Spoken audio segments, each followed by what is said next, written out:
본문은 마태복음 5장 21절에서 48절 말씀으로 더 나은 의로 온전하라, 이렇게 말씀을 좀 제목을 제가 정해봤습니다. 우리가 마태복음 5장 말씀을 들어가면서 지난번 송구 영신 예배 때는 팔복의 의미를 먼저 보았습니다. 그리고 지난주 신년 첫주일 예배 때는 우리 2022년도 슬로건인 나의 착한 행실로 복음을 전해요, 이 말씀은 우리가 세상의 소금과 빛된 그런 역할을 함으로써 나부터 내 착한 행실로 복음을 전할 수 있는 그러한 사람이 되자고 은혜를 나누었습니다. 오늘은 이제 지난주 말씀에 이어서 14절에서 17절에서 20절 말씀을 이어가지고 더 나은 의를 보여주는 6가지 명제를 가지고 우리가 예수님 안에서 아버지의 온전하심처럼 우리도 온전하여 주기를 소원하면서 함께 말씀을 나누고자 합니다. 오늘 본문 말씀이 다소 길어요. 무려 몇 절이 됩니까? 21절에서 48절이면 27절 정도 되네요. 참 길죠. 긴데 이 말씀을 가지고 더 나은 의가 어떤 것인지 우리가 한번 보고자 합니다. 먼저 이 6가지 예를 이해하기 위해서 몇 가지 사실을 조금 정리할 필요가 있습니다. 첫 번째는 이 본문은 우리가 앞절에서 보았습니다. 지난주에 제자들을 향해, 성도들을 향해 세상의 소금과 빛으로 규정한 마태복음 5장 13절에서 16절에 이어서 나오기 때문에 천국 백성은 누구요? 소금과 빛된 저희입니다. 저희가 이제 천국 백성으로서 은혜에 대한 반응이라는 관점에서 이 이후 말씀을 이해하면 좋겠습니다. 그 다음 두 번째 오늘 본문 말씀은 3개씩 두 묶음으로 나눌 수 있습니다. 특별히 우리가 읽진 않았지만 이 말씀을 들어가면서 읽어볼게요. 첫 번째와 네 번째 예는 옛 사람에게 말한 바, 이렇게 시작되고 있어요. 또 나머지 27, 33, 38, 43절은 또라는 말이 문장의 맨 앞에 나옵니다. 그래서 앞에 3가지 예에서 예수님은 뭐뭐 하는 자마다 이 말을 반복하는 반면에 뒤에 3가지 예는 각각 예수님께서 명령법을 사용하십니다.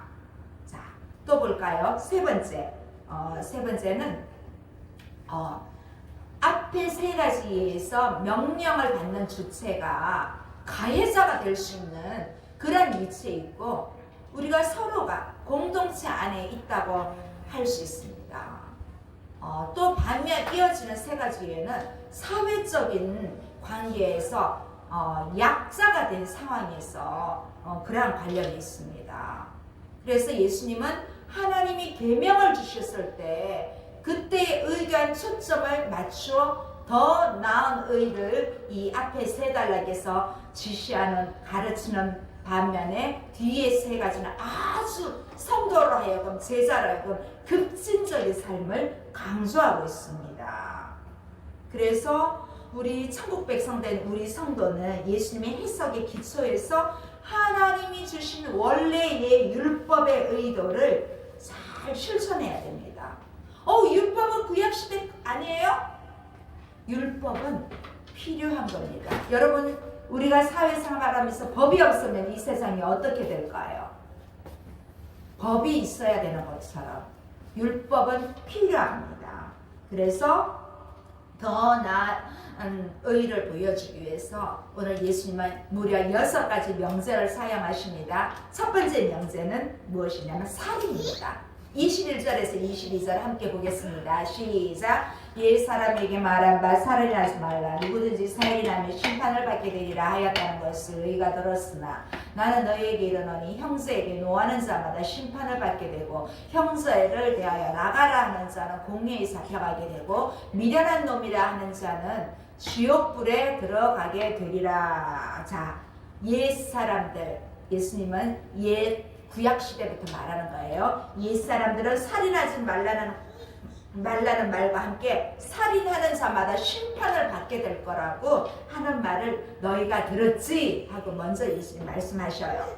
그런데 오늘 예수님은 형제에게 화를 내는 자마다 심판을 받게 될 것이라고 선언하십니다.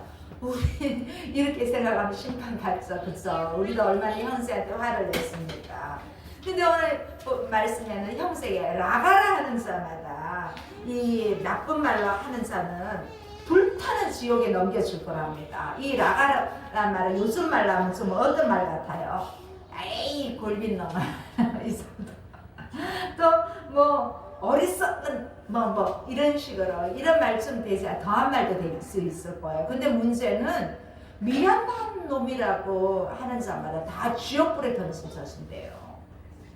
자, 형제에 대한 분노는요, 타인의 생명을 부당하게 빼앗은 살인과 다르지 않다는 말입니다.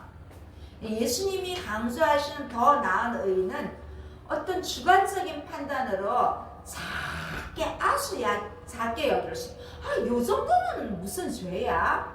이렇게 할 수 있는 것조차도 심각하게 인식하는 데서 출발하고 있어요. 이 천국 백성은 살인하지 말라는 법을 어기지 않는 것으로 만족하지 않고 상대방을 존중하기 위해 애써야 된다는 것입니다.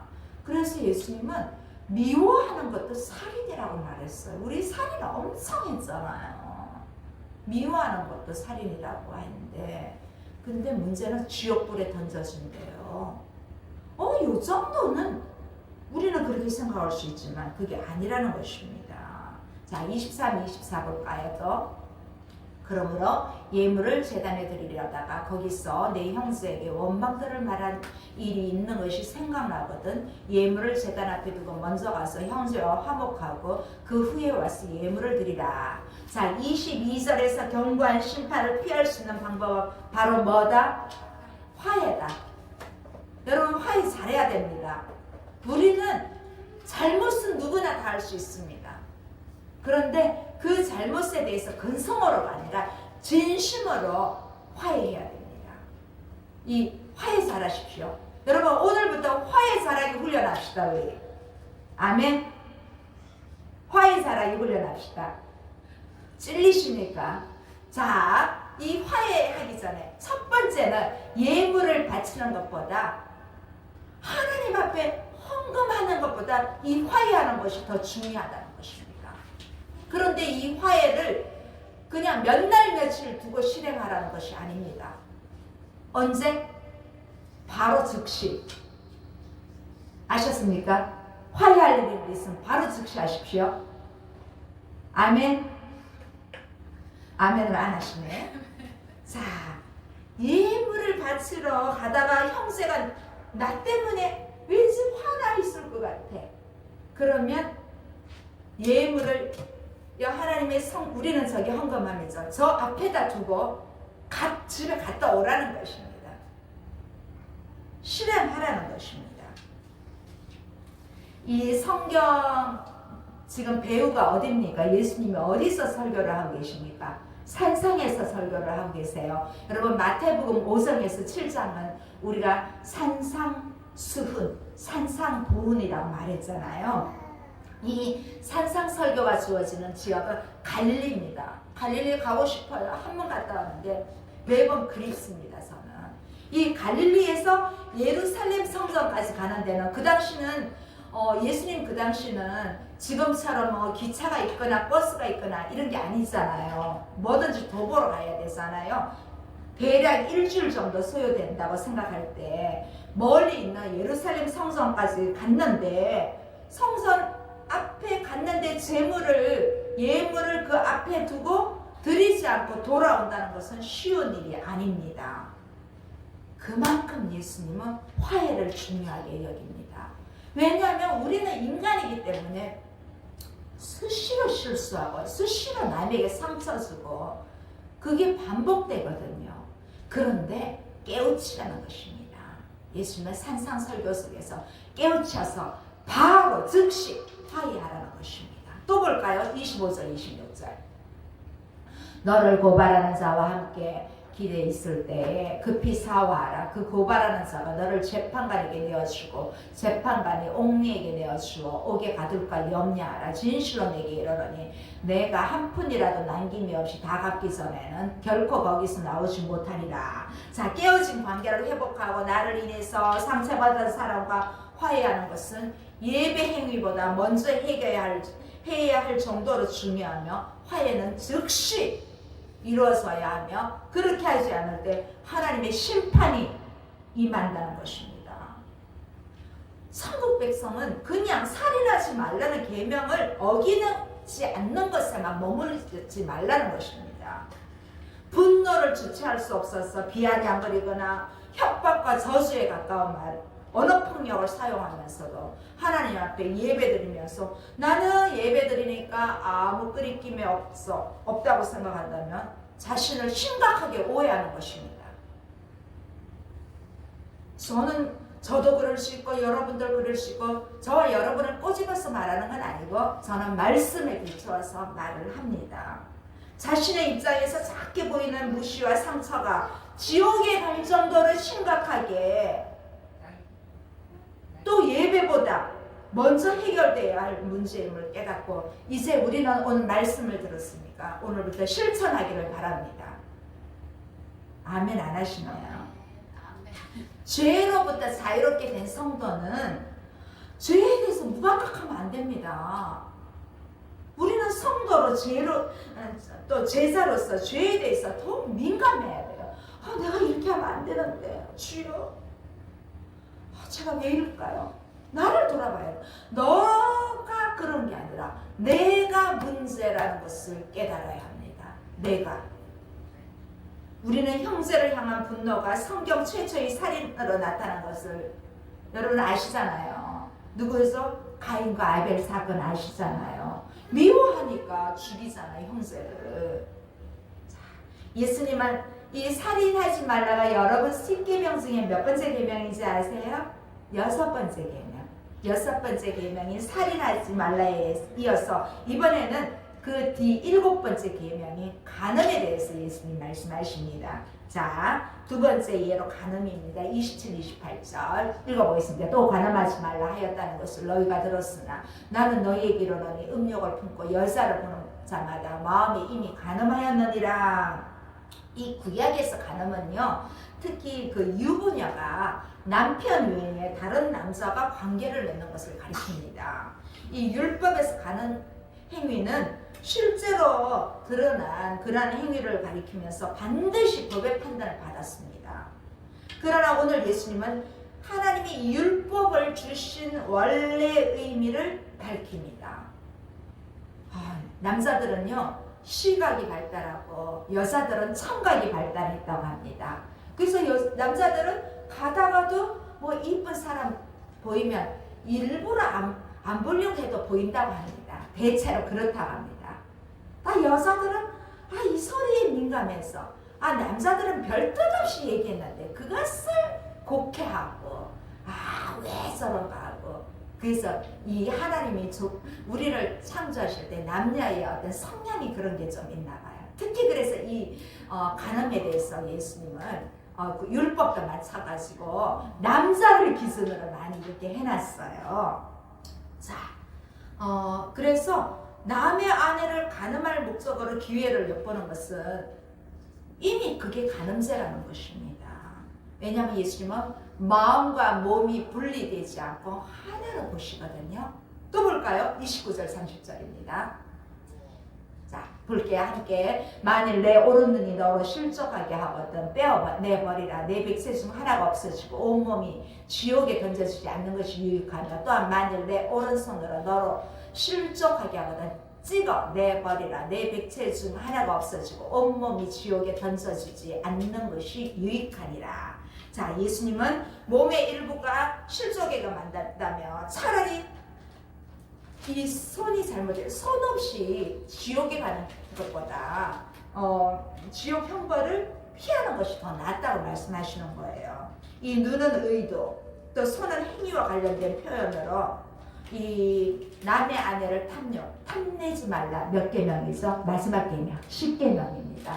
이 10계명을 죄의 대가로 이 눈이 뽑혀야 된다는 것입니다. 눈이 잘못하면 눈이 뽑혀서 지옥 형벌을 면하는 것이 더 낫다는 것입니다. 자, 좀 이런 표현은 과장된 표현입니다. 그러나 이 표현을 문자적으로는 적용되지 말아야 하지만 그만큼 하나님의 자녀 천국의 백성은 마음의 의도까지 심판하시는 그 하나님의 눈을 의식하고 살아야 될 것을 오늘 예수님은 강조하고 있습니다. 여러분, 인간의 법정은 피할 수 있으나 하나님의 눈은 피할 수 없습니다. 여러분, 양심 솔직히 뭐 거짓말할 때 있잖아요. 상대에게 거짓말을 할 수 있지만 내 양심을 속이거나 내가 믿는 하나님 앞에는 속일 수가 없습니다. 자, 이제 이 예수님은 7계명을 인정하시면서도 법의 적용 범위를 그냥 눈에만 하는 것이 아니라 우리 마음에까지 넓히십니다. 그래서 예수님은 계명을 주신 원래의 의도를 밝혀주심으로써 제7계명을 성취하시고 더 나은 의를 우리에게 가르쳐주고 있습니다. 자, 더 나은 의를 위한 세 번째 예언은 이혼입니다. 31절 32절 볼까요? 또 일렀을 때 누구든지 아내를 버리려거든 이혼 증서를 줄 것이라 하였으나 나는 너희에게 이르노니 누구든지 음행한 이유 없이 아내를 버리면 이는 그로 간음하게 함이요 또 누구든지 버림받은 여자에게 장가드는 자도 간음함이니라. 자, 이혼 앞에 이 이혼은 앞에 뭐가 있었어요? 간음이 있었잖아요. 좀 연결된 주제이므로 여기에 놓인 것 같습니다. 여기는 구약성경 신명기 24장 1절에서 4절을 배경으로 하고 또 우리가 앞으로 19장을 볼 때가 있을 텐데 이 19장 3절에서 9절까지 자세히 설명하고 있습니다. 자, 옛사람에게 말한 바 또 이렇게 말씀하고 있죠. 이혼하는 자들은 아내와 이혼하는 남편은 그녀에게 이혼 증서를 써주라는 명령을 우리는 이미 율법을 통해서 이 사람들은 들었습니다. 이혼 증서를 써주라는 부분은 우리 신명기에 나오는 말씀을 배경으로 하고 있어요. 자, 남자가 이혼 증서를 써주는 것은 그 고대 사회에서 남자의 역할이 커요. 우리 신약 말씀 보면서 알잖아요. 여자와 아이는 숫자에 포함도 안 돼요. 그만큼 이 유대 사회는 팔레스타인, 이스라엘은요 남성 우월주의예요. 그래서 이 법은 여성을 보호하기 위해서 법으로 정해진 거예요. 그래서 그렇다고 해서 이 말씀이 이혼을 장려하거나 그런 건 아니에요. 단지 여자를 보호하는 목적으로 이 이혼 증서가 필요했던 거예요. 오늘날과는 뭐 이혼의 사유가 많이 다르죠. 예수님 때와는.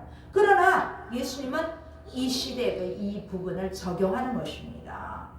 음행의 경우 외에 남자가 여자가 바람피운 거 외에는 이혼의 사유가 안 된다는 거예요.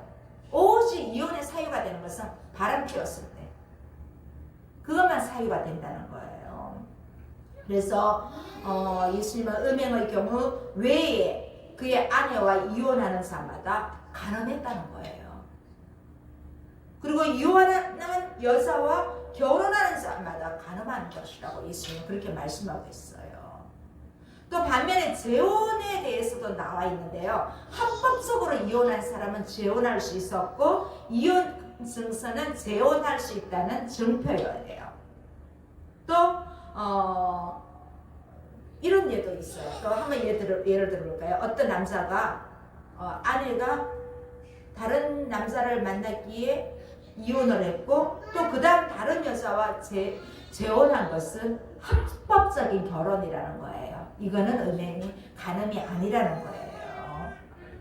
자, 그런데 여자가 만일 음행도 하지 않았는데 남편에 의해서 이혼당했을 경우는 이 사람하고 결혼한 것도 합법적이라는 거예요. 그래서 여러분 앞으로 결혼도 했고 해야 되고 그런데 아셨죠? 상대방 배우자가 바람 피운 거 외에는 절대로 이혼하면 안 됩니다. 그러면 벌 받습니다. 자, 예수님은 모세를 통해서 전해진 이 이혼의 그 법을 부정한 것은 아니에요. 근데 그 율법에 담겨진 하나님의 뜻을 알리면서 이 본문이 이혼의 근거로 사용될 수 없음을 분명히 말씀하고 있습니다. 자, 율법을 성취하고 더 나은 의를 보여주는 네 번째 예는 맹세입니다. 맹세. 자, 33절 34절 읽어볼게요. 또 옛사람에게 말한 바 헛맹세를 하지 말고 내 맹세한 것을 주께 지키라 하였다는 것을 너희가 들었으나 나는 너에게 이르노니 도무지 맹세하지 말지니 하늘로 가지 말라 이는 하나님의 보좌임이요. 자, 옛사람들은 거짓 맹세를 하지 말고 맹세한 것은 지키라고 한다는 계명을 들었어요. 이 맹세하고 비슷한 말이 서원. 서원하고 비슷한 개념인데 이 1세기 예수님 시대에는 그 유대교에서는 이 맹세는 서원과 비슷하게 크게 구별되지 않게 사용되었습니다. 자, 그런데 오늘 예수님은 율법은 거짓 맹세를 금했지만 예수님은 맹세 자체를 금지하고 있습니다. 그럼 맹세라는 게 뭐예요? 그 어떤 사람이나 사물을 수단으로 사용해서 약속하거나 나 확실히 할 거야. 약속하고 그 확언한 내용을 신뢰할 수 있도록 어떤 대상을 수단으로 사용하게 합니다. 여러분 혹시 서원한 적 있습니까? 맹세한 적 있습니까? 저는 뭐 서원이라 하면 하나님 자녀를 주시면 하나님의 영광을 위해서 귀하게 쓰임받도록 하겠습니다. 이렇게 서원한 건 있는 것 같아요. 근데 저희 남편 같은 경우는 앞으로 교회를 10개를 세우겠다 그러더니 아니 1개도 못 세우고 그러더라고요. 근데 10개를 세우겠다는 사람을 이어서 저는 이건 서원이라기보다 마음에 한 3개는 세우고 싶다 하는 마음이 있어요. 저는 제가 70세까지 목회한다면 아직 한 15년 가까이 남았잖아요. 그러니까 하나 세웠잖아요. 2개를 한 번 더 세우고자 하는 뭐 소원이면 소원이고 그냥 마음에 간절한 소망이 있습니다. 저는. 그런데 이제 이 고대 사회에서는 신들에게 이 맹세를 합니다. 내가 하나님 앞에 맹세한다. 우리 그런 말 잘하잖아요. 절대로 안 할 거라고. 네, 대표적인 신이 하늘, 땅, 예루살렘 그리고 우리 지체 중에 머리를 의미해요. 이 당시 유대인들은 실제로 그렇게 사용했던 맹세의 수단이었어요. 그런데 이 모든 것은 하나님과 관련되어 있습니다. 한번 볼까요? 35절, 37절 함께 읽겠습니다. 땅으로도 하지 말라 이는 하나님의 발등상이요 예루살렘으로도 하지 말라 이는 큰 임금의 성임이요 내 머리로도 하지 말라 이는 내가 한 털도 희고 검게 할 수 없습니다. 오직 너희 말은 옳다 아니라 하라. 이에서 지나는 것은 악으로부터 나느니라. 자, 땅은 뭐라고요? 하나님의 발등상이래요. 하나님의 발판이어서 인간이 사용할 수 있는 권한이 없습니다. 또 어디 말합니까? 예루살렘은 하나님의 성전이잖아요. 위대하신 왕 하나님의 성전이 있는 도시이므로 인간이 사용할 권리가 없다는 거예요. 내 머리, 자신의 머리로도 맹세하지 말라는 거예요. 우리 머리 아무리 쏘아도 기억력 뭐 잠깐 어디 뒀는지 아니 왜 찾기가 어디 갔지? 맨날 찾잖아요. 내 머리는 그렇습니다. 믿을 수 없습니다. 내 머리는 절대로 내가 이제 이런 실수는 하지 말아야지 하는데도 내 머리는 실수예요. 그런데 내 머리로 하나님 앞에 맹세합니다. 하지 말라는 거예요. 오직 우리는 옳다 아니면 아니다 이렇게만 하라는 것이에요.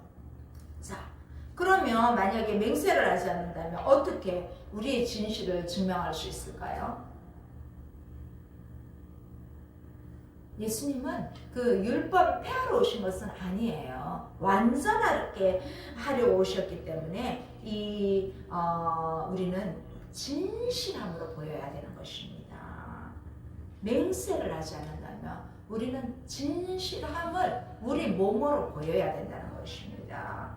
그래서 옛 언약의 백성이 맹세의 수단으로 자신의 어떤 진실함을 보이기 위해서 시도를 하지 말라고 그렇게 오늘 예수님은 말씀하고 있습니다. 그러니까 율법을 주신 하나님의 의도가 진실한 사람이 되라는 것입니다. 그냥 내 말로 누구한테 말함으로써 진실하지 말라는 거예요. 우리는 말씀 자체에서 내 삶이, 내 진실한 말과 삶이 맹세에 대한 율법을 성취하는 것입니다. 남에게 말해서 내 진실을 보여주는 것이 아니라 내 행동으로, 내 말로 스스로 진실을 보여줄 때 우리는 그게 맹세에 대한 답이라는 것이 율법의 성취라는 것입니다. 그래서 더 나은 의인은 이 맹세의 대상을 사용해서 빠져나가지 말라는 것입니다. 내 스스로 맹세할 수 있다는 것이에요.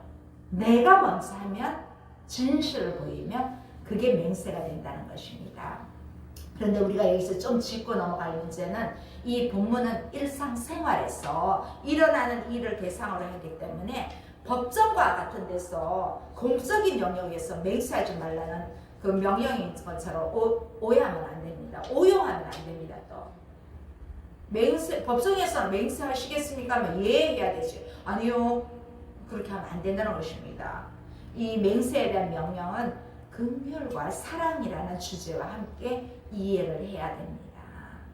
좀 이해가 되셨습니까? 다섯 번째 예는 보복입니다. 보복. 악한 자를 대적하지 말라. 자, 38절에서 39절 한번 볼까요? 또 눈은 눈으로 이는 이로 갚으라 하였다는 것을 너희가 들었으나 나는 너희에게 이르노니 악한 자를 대적하지 말라. 누구든지 내 오른편 뺨을 치거든 왼편도 돌려대라. 자, 예수님은 눈에는 눈, 이에는 이로 갚으라는 이걸 동해보복법이라 하거든요. 출애굽기, 레위기, 신명기에 다 나와 있어요. 이 동해보복법과 대조해서 보복하지 말라고 명령하십니다. 아까 제가 서두에 이해할 뒤에 얘는 명령법을 했다고 했잖아요. 이 동해보복법은 개인의 보복 행위를 금지하도록 주어진 공식 규정인데 보복의 악순환을 막기 위해서 설정해 놓은 것입니다. 자, 이 법에 대해서 예수님의 해석은 악으로 악을 갚지 말라고 하십니다. 참고로 또 예수님이 보복을 범죄하는 것은 뭐 법 집행과 같은 앞에서 말한 것처럼 공적인 영역이 아니라 개인적 관계에 적용되는 것으로서 악한 자들에게 대한 심판은 하나님의 손에 달려있기 때문에 하나님이 부여하신 권한을 가진 제도에 의해 집행되도록 우리는 두면 됩니다. 우리는 악으로 악을 갚지 말라는 것입니다. 오늘 보복을 금하는 첫 번째 예가 뭡니까? 오른편 뺨을 대면 왼편 뺨을 돌려대는 것입니다. 솔직히 뺨만 쓰면 진짜 기분 나쁘잖아요. 여기다 또 줄까지 표시까지 나면요. 상대방을 엄청 모독하는 행위잖아요. 특히 그 당시 오른편 뺨을 때릴 때는 이 손등으로 때리는 거기 때문에 완전 진짜 개무시 하는 그 행위예요. 가장 치욕적인 행위인 거예요. 그런데 예수님은 이런 대접을 받고도 보복하지 않는 것은 수치와 모욕을 다 견디는 수준입니다. 참 어렵습니다. 그쵸? 자, 또 뭐라고 하십니까? 40절에서 42절입니다. 읽어보겠습니다. 또 너희를 고발하여 속옷을 가지고자 하는 자에게 겉옷까지도 가지게 하며 또 누구든지 너로 억지로 오리를 가게 하려고 하든 그 사람과 심리를 동행하고 내게 구하는 자마다 주며 내게 구고자 하는 자에게 거절하지 말라. 자, 이 보복하지 않은 두 번째는 고소를 당했을 때 속옷을 재판의 과정으로 너 속옷까지 벗어주라며 예수님은 속옷뿐만 아니라 겉옷까지 벗어주라는 것입니다. 사실 속옷은 우리가 웬만해서는 잘 보이지 않잖아요. 그런데 이 속옷을 주는 것은 자신의 어떤 은밀한 부분까지 공개하는 그러한 선이잖아요. 그런데 예수님은 속옷을 주는 것을 당연하게 여겨야 할 뿐만 아니라 겉옷까지 주라는 것입니다. 자, 이런 행동은 참 우리가 인간으로서는 정말 수치스러운 상황에 처할지라도 저항하지 하지 말라는 그런 예수님의 말씀을 우리에게 주고 있습니다. 또 보포가 하지 않은 세 번째와 네 번째에는 오리를 가면 몇 리까지 가라고요? 10리까지요. 또 뭐라고 하십니까? 구하고 꾸려는 사람을 물리치지 말라는 것입니다. 자, 이건 정말 급진적인 가르침입니다. 제가 6가지 예수님의 3가지는 아주 예수님이 명령하신 것이고 또 급진적인 것이라 했잖아요. 이 급진적인 사실은 우리가 참 따라하기 힘듭니다. 우리 인간으로서는. 인간의 본성으로서는 순종하는 것이 불가능해 보이지만 우리는 누굽니까? 소금과 빛인 제자잖아요. 성도잖아요. 이렇게 해야 되는 것이 목표라는 것입니다. 그래야 할 때 하나님의 영광을 나타내는 거고 하나님께 영광을 돌리게 되는 것입니다. 우리는 예수님의 제자로서 나의 명예 때문에 보복하려는 시도는 이제 포기하십시오. 그러나 악한 자에게 대해서는 법의 집행은 반드시 이루어지도록 해야 됩니다. 또 우리는 반면에 악한 자가 아니라 약한 자는 우리가 보호하는 일에 앞장서야 합니다. 자, 이제 마지막 6번째로 원수를 사랑하라입니다. 자, 원수를 사랑하라. 이것도 명령입니다. 자, 43절에서 45절 보겠습니다. 또 내 이웃을 사랑하고 내 원수를 미워라 하였다는 것을 너희가 들었으나 나는 너희에게 이르노니 너희 원수를 사랑하며 너희를 박해하는 자를 위하여 기도하라. 이같이 한즉 하늘에 계신 너희 아버지의 아들이 되리니 이는 하나님이 그 해를 악인과 선인에게 비추시며 비를 의로운 자와 불의한 자에게 내려주심이니라. 자, 이제 제자들은 이웃을 사랑하고 원수를 미워하라는 계명을 들었어요. 이웃 사랑에 대한 그 당시의 해석과 다르게 예수님은 원수를 사랑하고 핍박하는 자들을 위해서 뭐하라? 기도하라. 그렇게 가르치십니다. 우리가 기도라는 것이 하나님 앞에서 정말 진심으로 소망하는 것을 간절하게 우리 표현하잖아요. 여러분은 여러분의 기도를 진심으로 간절하게 표현한 적이 가장 최근에 언제 있습니까? 매일 그렇게 있어야 합니다. 이 구약에서도 보면 원수를 잘 대하라는 말은 있어요.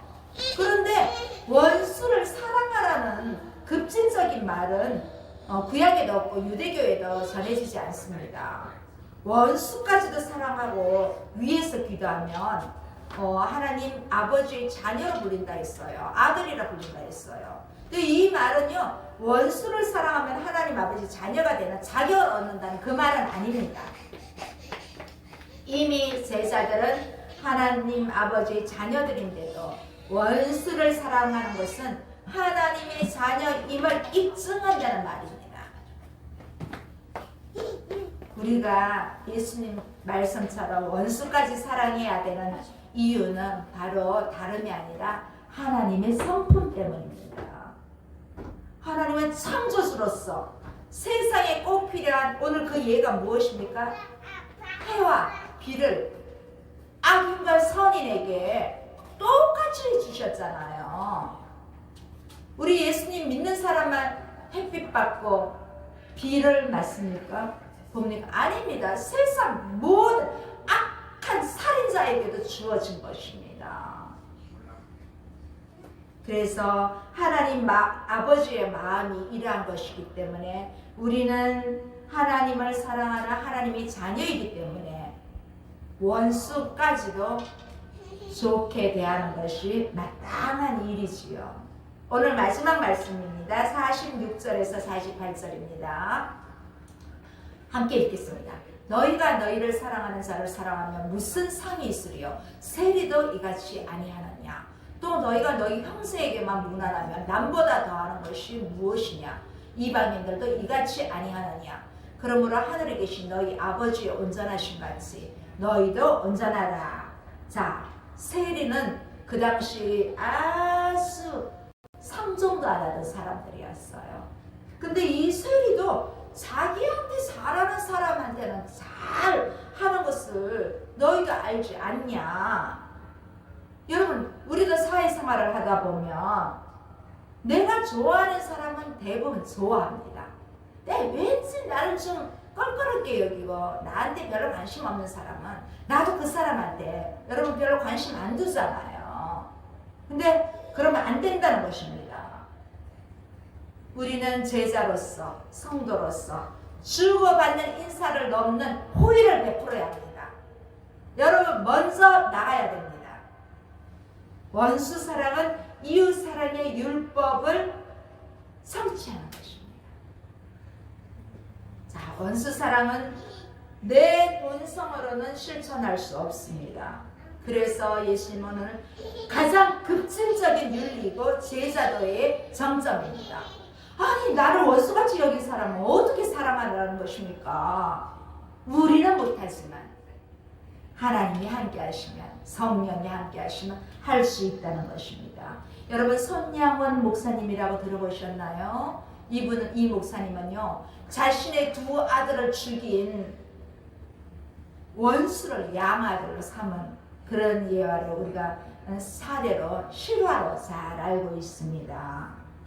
자, 원수를 사랑하는 것은, 이 행위는 하나님의 자녀다운 것은 하나님께서 먼저 죄인인 우리를 사랑하셨기 때문입니다. 로마서 5장 10절에서 보면요, 하나님은 우리가 하나님과 원수가 되었을 때 하나님의 아들 예수님께서 우리를 위해서 십자가에 죽기까지 하신 사랑을 보여주셨습니다.